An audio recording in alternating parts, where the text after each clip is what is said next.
Bibiliya huriro ryanjye n'umwami wanjye, ihuriro ry'abanyamahanga n'abisiraheli, uri umufasha w'abasenga no mu gihe cy'akaga, intwari idufasha ku rugamba, uri indahemuka. Bibiliya huriro ryanjye n'umwami wanjye, ihuriro ry'abanyamahanga n'abisiraheli, uri umufasha w'abasenga no mu gihe cy'akaga, intwari idufasha ku rugamba, uri indahemuka. Nayisanzemo ibaruwa nziza y'umukunzi wanjye, ati cya gikumwe cya Karuvari naje tugasoza ibyacyo, n'ukuri mu mutima wanjye hari mu mwanya wawe, gusabye ko nawe mu wawe haba mu mwanya wanjye, nubwo mbona ufite ibizinga wasizwe n'umwanzi, icyogesha cy'Ikaruvari humura n'icyawe, nubwo uhanganye n'umurwanyi umuneshi ni Yesu, impamvu yo kwiheba nayo, n'ukuri dufite umukunzi, impamvu yo kwiheba nayo, n'ukuri dufite umukunzi. Aka ni agaseke k'amabanga y'umukunzi wanjye, yamenyesheje ibyo kuri Sinayi, ngomeho mu mico ye, naniwe anyereka Ikaruvari, wanyuzwe ku buntu, yadukoreye ibishoboka byose, n'ukuri ni indahemuka. Aka ni agaseke k'amabanga y'umukunzi wanjye, yamenyesheje ibyo kuri Sinayi, ngomeho mu mico ye, naniwe anyereka Ikaruvari,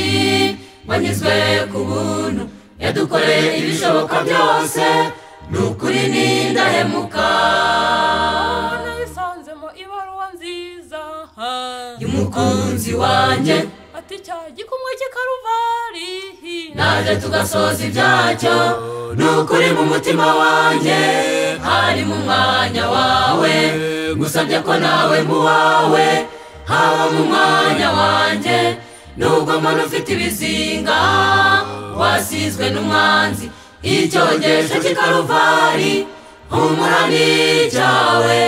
nubwo uhanganye n'umurwanyi umuneshi ni Yesu, impamvu yo kwiheba nayo, n'ukuri dufite umukunzi, impamvu yo kwiheba nayo, n'ukuri dufite umukunzi. Mfite impamvu nyamara muririmba biramukwiye, yankunze ntacyaheraho,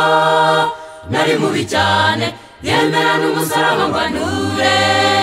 ibimvuna byose, urwo rukundo mfite umuhamya warwo,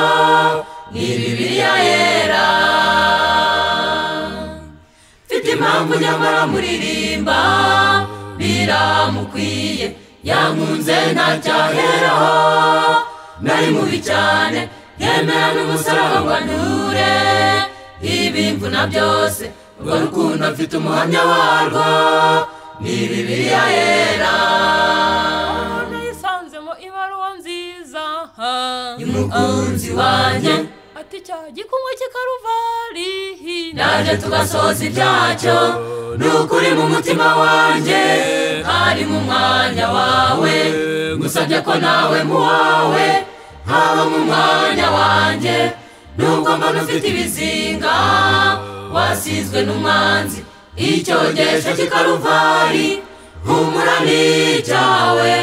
nubwo uhanganye n'umurwanyi umuneshi ni Yesu, impamvu yo kwiheba nayo,